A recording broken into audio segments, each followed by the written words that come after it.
Hello everyone, how are you doing?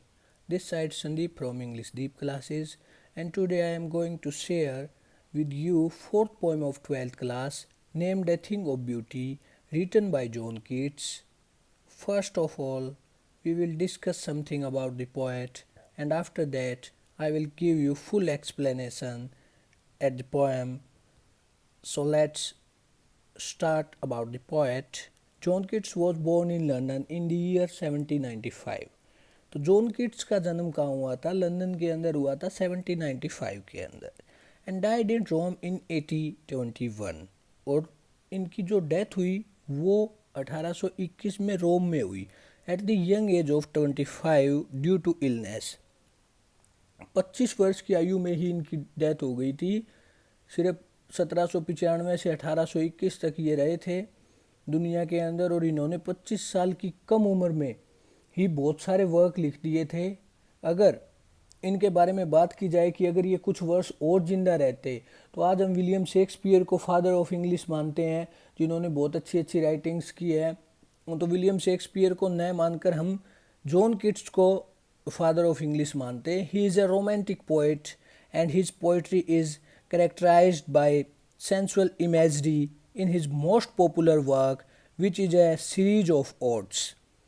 तो इनको एक रोमांटिक पोइट माना जाता है, और जो इनकी पोइट्री को करेक्टराइज करता है सेंसुअल इमेजरी, ठीक है, इनकी बड़ी सेंस बहुत ज़बरदस्त थी, और इमेजिन करने की जो सेंस होती है उसको कहते हैं sensual imagery in his most popular work. तो इनके सबसे ज़्यादा पॉपुलर वर्क के अंदर which is a series of odes, जो ओड्स की एक सीरीज है। ओड गीत होता है students, a lyric poem which is meant for a particular subject, जिसको क्या कहते हैं? Lyric poem. ओड का मीनिंग बताया, lyric poem which is meant for a particular subject. Particular subject होता है इसके अंदर।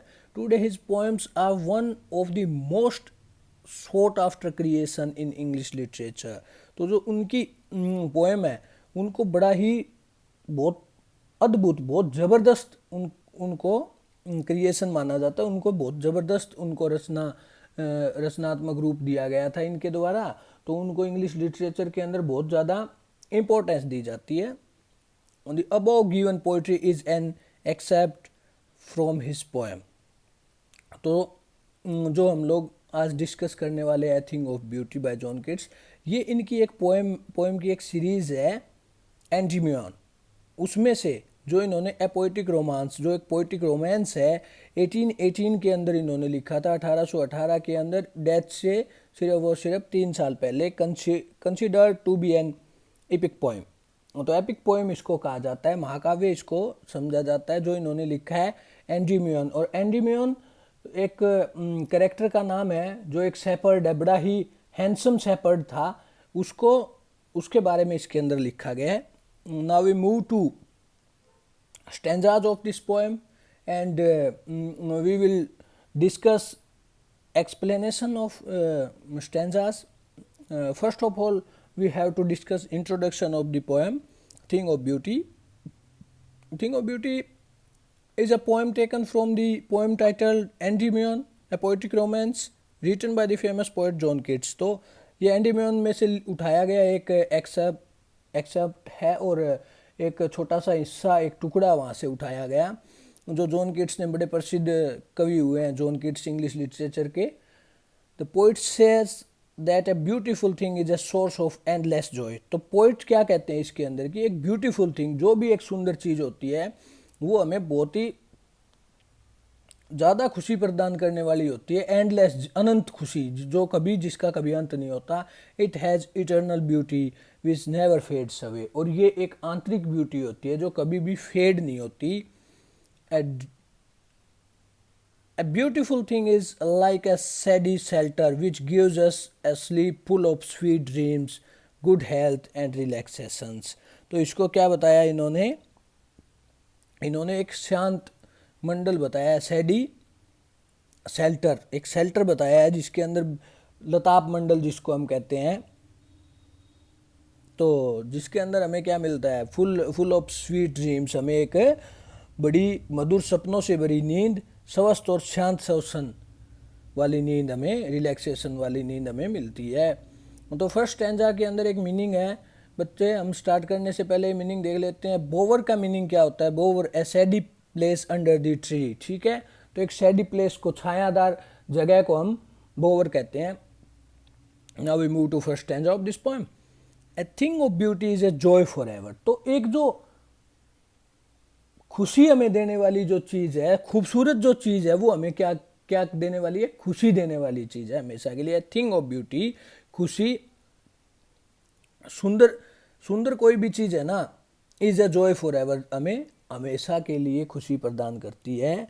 सुंदरता भरी चीज़ अनंत रूप से आनंददायी होती है। इट्स लवलीनेस इंक्रीजेस, और जो इसकी खूबसूरती है वो बढ़ती रहती है, लवलीनेस इंक्रीज होती रहती है। It will never pass into nothingness, तो ये कभी भी, नेवर पास इनटू का मतलब टर्न इनटू, तो ये कभी भी टर्न नहीं होती, परिवर्तित नहीं होती किसके अंदर? नथिंगनेस। नथिंगनेस का मीनिंग होता है a thing of no value, जिस चीज़ की कोई भी वैल्यू ना हो, तो ये कभी परिवर्तित ही नहीं होती उस चीज़ में, तो ये कभी भी परिवर्तित नहीं होती।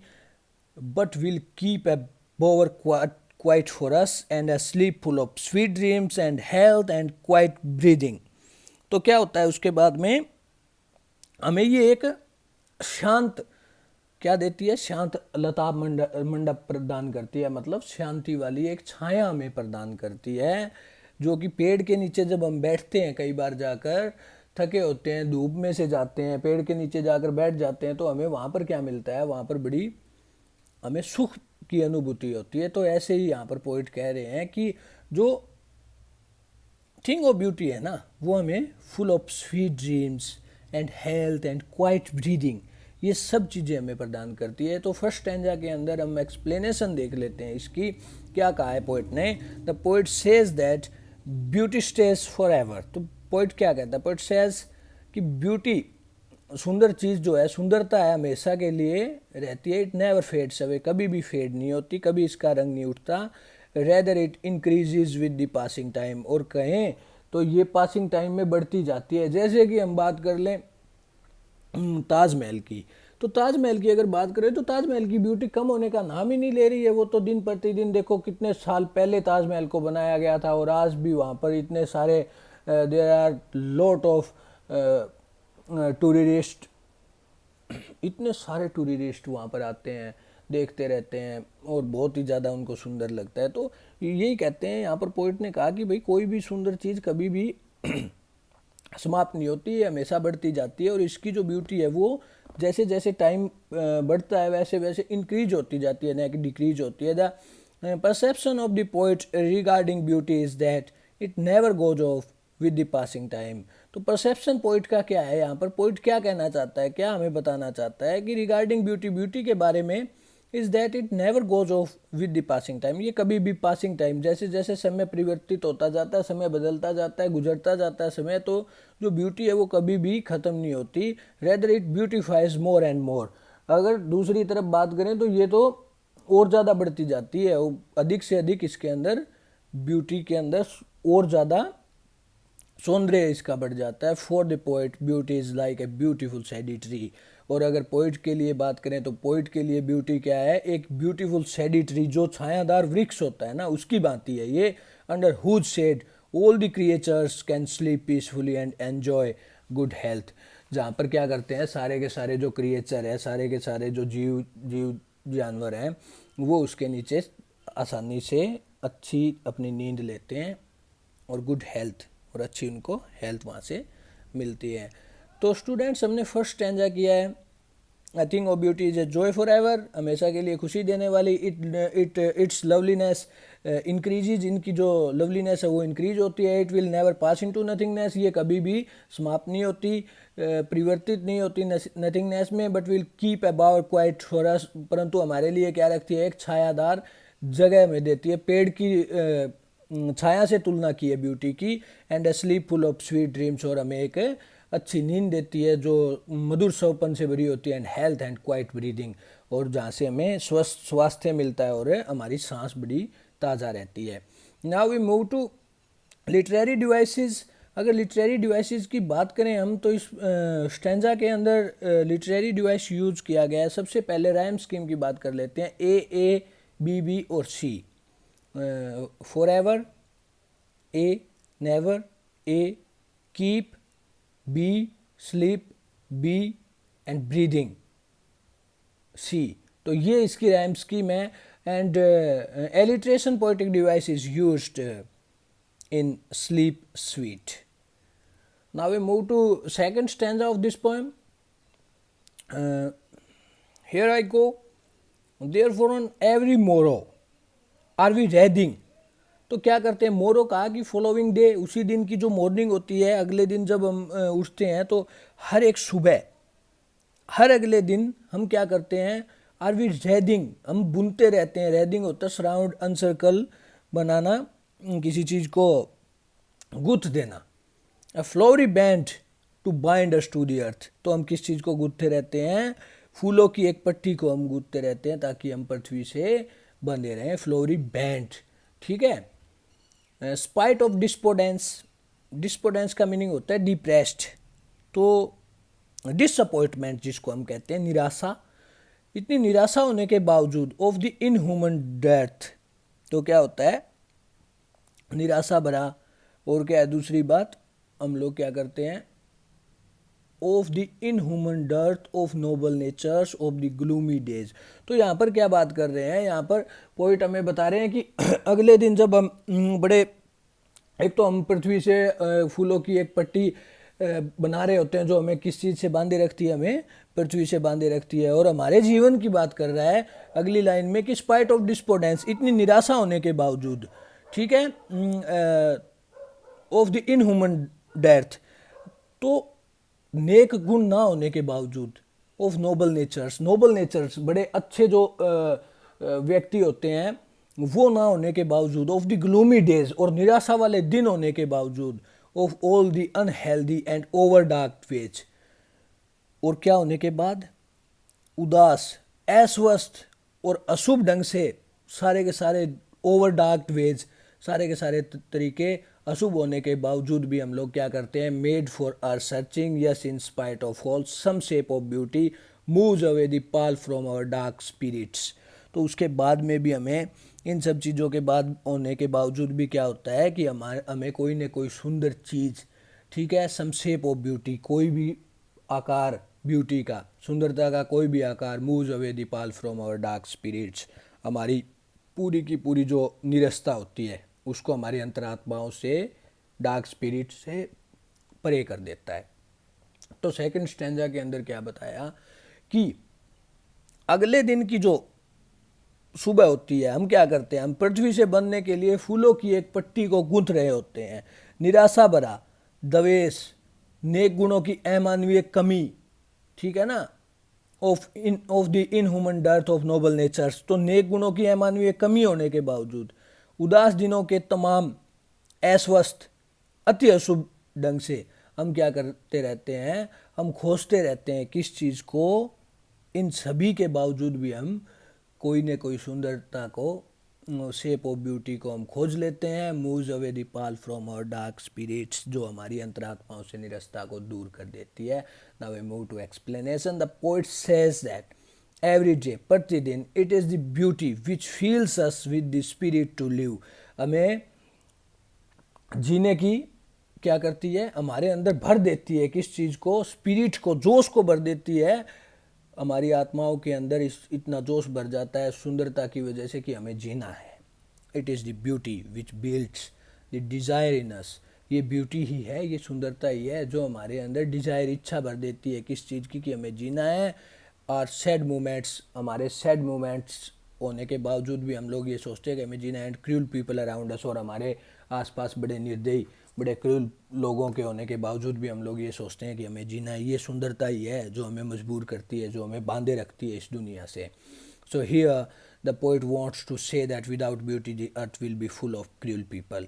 अगर ब्यूटी ना हो तो अर्थ क्या होगी, भरी पड़ी होगी किस चीज़ से, क्रूल पीपल से, सैड एंड ग्लूमी मूवमेंट्स, और उदासी भरे और निराशा भरे मूवमेंट्स से, पलों से भरी होगी. It is the beauty which is created by God which help us to remove the sadness from our hearts. तो ये भगवान ने हमें दी हुई, नेचर की दी हुई, प्रकृति की हमें दी हुई ये एक ब्यूटी, सुंदरता ऐसी चीज़ है, सौंदर्य ऐसा है जिसको हम देखकर क्या करते हैं, हमारे हार्ट से, हमारे दिलों से हम दूर कर देते हैं सैडनेस को, निराशा को. Now we move to poetic devices. There are two poetic device, anaphora and alliteration is used in the second stanza. So of noble nature of all the unhealthy, यहाँ पर यूज हुआ anaphora poetic device. Same word in two consecutive lines. ठीक है, consecutive lines के अंदर same word of का use हो रहा है, तो क्या कर रहे हैं हम, एनाफोरा पोएटिक डिवाइस यूज हो रहा है. Use of consonant sound at the start of two words which are close in series. ठीक है, तो किस चीज़ की, बैंड बाइंड. तो यहाँ पर यूज हुआ है कौन सा, एलिट्रेशन पोएटिक डिवाइस का यूज किया गया है. ठीक है, now we move to band to bind. यहाँ पर यूज हुआ है एलिट्रेशन का. ये सेकंड स्टैंजा था जिसके अंदर पोइट ने हमें बताया कि भाई ब्यूटी जो है हमें बांधे रखती है, फूलों की एक पट्टी है जिसको हम बांधे रखती है पृथ्वी से, हम गूंथ देते हैं जिसको, और वो हमें बांधे रखती है पृथ्वी से. ये पहली दो लाइनों में बताया. उसके बाद में बताया कि बहुत ज़्यादा निराशा है, ग्लूमी डेज है, नोबल नेचर नहीं है, गुणों की कमी है, लोग अस्वस्थ है. तो ये सब चीज़ें होने के बावजूद, डार्क वेज है, बिल्कुल कठिन रास्ते, अंधेरे से भरे हुए रास्ते हैं, ये सब रास्ते होने के बावजूद भी जो है हमें क्या करना है, हमें भगवान ने ब्यूटी प्रदान की है जो हमें बांधे रखती है इस संसार से, और सारी की सारी जो निराशाएं हैं उनको हमसे दूर कर देती है. Now we move to third stanza of this poem. Such the sun the moon trees old and young surrounding a shady boon. तो यहाँ पर क्या कहते हैं कि देखो भाई, भगवान ने हमें क्या दिया. अब सेकंड स्टैंजा में हमने पढ़ा कि भगवान ने हमें दिया हुआ है प्रकृति के बहुत सारे ऐसी सौंदर्य वाली चीज़ें जिनके अंदर, अब जिनका एग्जाम्पल अब यहाँ पर दिया है पोइट ने. सस द सन, जैसे कि सौंदर्य, सौंदर्य के रूप में हमें दिया है जैसे कि सूर्य. द मून, और चांद दिया है हमें. ट्रीज ओल्ड एंड यंग, पेड़ दिए हैं बड़े और छोटे. स्प्राउटिंग ए सैडी बून, और स्प्राउटिंग का मीनिंग क्या होता है, स्प्राउटिंग का मीनिंग होता है कि कुछ जो बिल्कुल छोटे छोटे जो पेड़ निकल कर आ रहे हैं ना, स्टार्ट ग्रोविंग, स्टार्ट डेवलपिंग, जिन्होंने उगना शुरू किया है. तो छाया के अंदर अभी बड़े पेड़ होते हैं, उनके नीचे हम कई बार देखते हैं छोटे छोटे काफ़ी सारे पेड़ उगे हुए होते हैं. Trees old and young surrounding a shady boon for simple सीप एंड सच आर डैफोडिल्स. और जो भेड़ों के लिए क्या करते हैं, सिंपल शीप जो हमारी भेड़ होती है उनको छाया देते हैं भेड़ से. यहाँ पर सिर्फ एग्जांपल दिया है, वैसे जो पेड़ होते हैं वो सभी के लिए, पूरे के पूरे क्रिएचर के लिए छाया देने वाले होते हैं. एंड सच आर डैफोडिल्स, और डैफोडिल्स है यहाँ पर. इसी प्रकार डैफोडिल के फूल है ना जो हरियाली देते हैं दुनिया के अंदर. और क्या है उसके बाद में, daffodils with the green world they live इन. तो डैफोडिल जो है हरे भरे संसार के अंदर, हरे भरे संसार के अंदर रहते हैं. And clear reels that for themselves A cooling covert make. और यहाँ पर क्लियर रील्स ए स्मॉल स्ट्रीम, एक छोटी नदी हम जिसको कहते हैं, जो सरिताएँ होती हैं छोटी छोटी, वो अपने लिए ही क्या करती है, क्या बनाती है गर्म मौसम में, अपने आप को एक ठंडा आश्रय प्रदान करती है. कूलिंग कवर्ट में एक अपने आप को एक ठंडा आश्रय प्रदान करती है अगेंस्ट द हॉट सीजन, गर्म सीजन के against the mid forest brake. और क्या है उसके बाद में, तो ये हम लोग पढ़ रहे थे थर्ड स्टैंजा, जिसके अंदर हम लोगों ने किया कि भगवान ने जो ब्यूटीफुल चीज़ें हमें दी है वो हम पढ़ रहे हैं इस थर्ड स्टैंजा के अंदर. Now we move to explanation. Here the poet describe the beautiful things which are present on earth. अब जो धरती के ऊपर भगवान ने हमें जो चीज़ें दी है, जो ब्यूटीफुल थिंग्स है ना, उसके बारे में पोएट यहाँ पर बात कर रहा है. These are the sun, moon, trees, flowers and the rivers. ये सब चीज़ें, नदियाँ, बहुत सारी नदियाँ दी है भगवान ने हमें. हमारे अगर हम बात करें इंडिया की, तो यहाँ पर बहुत सारी नदियाँ हैं, जैसे कि गंगा नदी जिसको हम बहुत पवित्र और माँ का स्थान दिया हुआ है. Poet says that all these things are like a blessing bestowed on all the creatures by earth. तो ये सारी की सारी चीज़ें क्या है, ये एक ब्लेसिंग है, ब्लेसिंग के रूप में हमें दी गई है, आशीर्वाद है भगवान का जो धरती पर उन्होंने ये दिया है. He further described that the trees provide us with their shade, flowers with their beauty, and rivers with their coolness during the hot summers. All of these are the beauties of nature which are like a boon for us. तो ये सारी चीज़ें हमारे लिए क्या है, poet यहाँ पर कहता है, वर्णन किया पोइट ने कि हमें क्या, trees provide us with their shade, tree हमें क्या करते हैं, छाया प्रदान करते हैं। Flowers with their beauty, flowers अपनी फ्रेगरेंस और ब्यूटी, सुंदरता हमें प्रदान करते हैं। रिवर्स विद दियर कूलनेस, और जो नदियाँ हैं वो गर्मियों वाले सीजन में, गर्मी का जब मौसम होता है तो उसके अंदर हमें ठंडक प्रदान करती है। All of these are the beauties of nature, और ये सारी की सारी जो है ये ब्यूटीज़ हैं नेचर की। इसके अंदर इमेजरी और एंटीथेसिस पोएटिक डिवाइस का यूज किया गया है। Trees giving shade, sprouting shady boon, growing process of daffodils, daffodils with the green world they live in, clean river streams, clear rills. इन ये सारी जगह इमेजरी, इमेजिनेशन की गई है। Antithesis, opposite word place together, old and young, opposite words को जब इकट्ठा रखा जाता है तो एंटीथेसिस होता है। Now we move to fourth stanza of this poem. Rich with a sprinkling of fair musk rose blooms, and such too is the grandeur of the dooms we have imagined for the mighty dead, all lovely tales that we have heard or read, an endless fountain of immortal drink pouring unto us from the heavens brink। तो उसके बाद में यहाँ पर क्या बताया कि जो rich with a sprinkling of fair musk rose blooms, तो यहाँ पर पोइट बताता है कि जो बहुत सी झाड़ियाँ हैं उगी हुई है जंगल के बीच में, जंगल की बात कर रहे हैं, जो बहुत सी झाड़ियाँ उगी हुई है जंगल के अंदर, वो क्या कर रही है, वो सुंदर कुजों के फूलों से जो वहाँ बिखरे पड़े हैं उनसे क्या हो गई है, वो such to his the grandeur of dooms rose blooms, जो वहाँ पर बिखरे पड़े हैं रोज जैसे गुलाब के फूल बिखरे पड़े हैं, उनसे इनके अंदर क्या आ गई है, and such to his the grandeur of the dooms, तो इनके अंदर क्या हो गया है, वैभव आ गया है। जो डूम्स, डूम होता है कयामत के दिन, ऑन द डूम्स डे, कयामत के दिनों तक। तो कहता है कि जो उगी हुई झाड़ियाँ पड़ी थी उनके अंदर भी जो फूल बिखरे पड़े हैं उनसे क्या हो गया है, उनसे सारे का सारा दोबारा से वो समृद्ध हो गई है, और उनके अंदर कयामत का वह वैभव जिसकी हम अपने शक्तिशाली मरे हुए के लिए कल्पना करते हैं, ठीक है। We have imagine for the mighty dead, तो ऐसे दिन थे, देखो जिन लोगों ने, जो लोग पहले जिंदा थे, माइटी डेड उन्हीं के लिए कहा गया है, जो बड़े शक्तिशाली लोग थे जो मर चुके हैं आज के दिन। All lovely tales that we have heard or read, जिनके बारे में हम लोग कहानियाँ, उनकी जो है बहुत ही बहादुरी वाली जो उनकी कहानियाँ हैं वो हम सुनते हैं और लिखते हैं, पढ़ते हैं उसको। तो फोर्थ स्टैंजा के अंदर क्या बता रहा है पोइट, ये बताता है कि भाई जो सारे के सारे अपने जो फूल थे जो नीचे गिरे पड़े हैं, झाड़ियाँ हैं, झाड़ियों को क्या करते हैं, झाड़ियों को कभी भी ब्यूटीफुल उसमें नहीं रखा जाता, ब्यूटी के अंडर नहीं आती वो, तो उनको ये सोचते हैं कि ये तो बड़ा दुख देने वाली चीज़ें होती है। लेकिन उन झाड़ियों के अंदर भी क्या हुआ कि जो रोज़ जो फूल बिखरे पड़े हैं उन्होंने उनको भी क्या कर दिया, उनको भी समृद्ध कर दिया।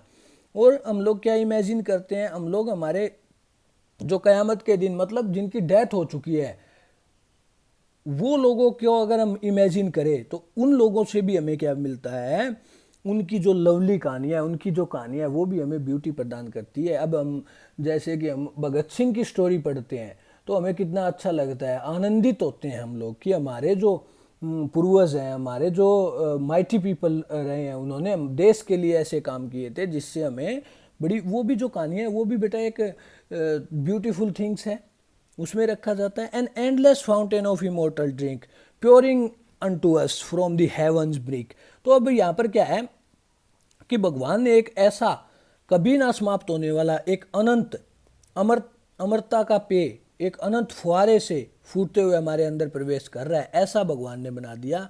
जो ये कहानियाँ, खूबसूरत कहानियाँ जो हमने पढ़ी और सुनी है, स्वर्ग के किनारे से अमरता का पेय, ऐसे लगता है कि N endless fountain of immortal drink, अमरता का पेय, इमोर्टल ड्रिंक होता है अमरता का पेय, pouring us from the heavens brink, हमें क्या कर रहा है, हमें स्वर्ग के किनारे से वो हमें प्राप्त हो रहा है। ब्रिंक होता है एज किनारा, तो इस वर्ग से हमें प्राप्त हो रहा है। Now we move to explanation. The poet further carries on with the description of the more beautiful things present on earth. तो अब पोइट क्या करता है, पोइट फर्दर कैरी करता है, लेके आता है डिस्क्रिप्शन, वर्णन करता है किस चीज़ का, कि more beautiful things present on अर्थ, संसार के अंदर और भी बहुत ज़्यादा ब्यूटीफुल चीज़ें हैं, such as the beautiful musk roses which have such a nice fragrance. तो ब्यूटीफुल जो रोजेज हैं वो गिरे पड़े हैं झाड़ियों के बीच में, जिनकी बड़ी फ्रेगरेंस आती है। Then he describe the tales of the mighty warriors who let their lives for their countries for humanity. तो मानवता के लिए और अपने देश हित के लिए जिन लोगों ने काम किए हैं, जिन लोगों ने क्या किया, वॉरियर्स जो हुए हैं, योद्धा हुए हैं, उनके बारे में जब डिस्क्राइब कर रहा है पोइट की उनकी कहानियाँ, वो भी बड़ा दिल को छू लेने वाली होती है। He says that these beautiful things are gift from God for all of us. तो ये सारी की सारी जो ब्यूटीफुल थिंग है, सुंदर चीज़ें हैं, वो भगवान ने हमें गिफ्ट दी है, हमें उपहार के रूप में, उपहार स्वरूप भेंट की है। They are like a nectar given by God to us and these are those beauties which are immortal and give us a reason to live on this earth despite having so many sorrows in our life. तो our life, अब हमारे दिलों में, हमारी ज़िंदगी के अंदर बहुत सारे दुख होने के बावजूद हमें एक इमोर्टल पे, अमरता का पे दिया है भगवान ने। कौन सा? ये ब्यूटीफुल थिंग्स का, जो सुंदर चीज़ें हैं वो अमरता का पे है। ठीक है, हम उनको देखकर जीते हैं, उनको सुनकर, उन कहानियों को जो हमें बड़ी खुशी देती है, ये सब चीज़ें पोइट ने बताई है। तो पोइट यहाँ पर सिर्फ और सिर्फ एक्सप्लेन कर रहा है ब्यूटीफुल थिंग्स का।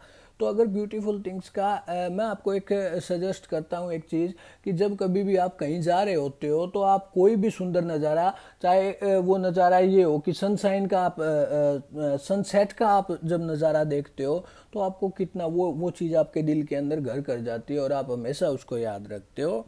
और एलिट्रेशन पोइटिक डिवाइस का यूज हुआ है, हैव हार्ट, इस वर्ड में मेटाफर पोइटिक डिवाइस का यूज हुआ है। Beautiful objects of nature are for ever like a never ending portion of a drink, immortal drinks. तो यहाँ पर मेटाफर का और एलिट्रेशन का इन हैव हार्ट, और rhyme scheme is used in every stanza of the poem for ever, never, keep, sleep, dead, read etcetera. तो ये थी हमारी poem a thing of beauty, written by John Keats. Fourth poem है students ये, और इसके question answer आपके सामने हैं। What does the line therefore are we wreathing a flowery band to bind us to earth suggest to you, what makes human beings love life in spite of troubles and sufferings, और why is grandeur associated with the mighty dead, do we experience things of beauty only for short moments, or do they make a lasting impression on us? So this is the fourth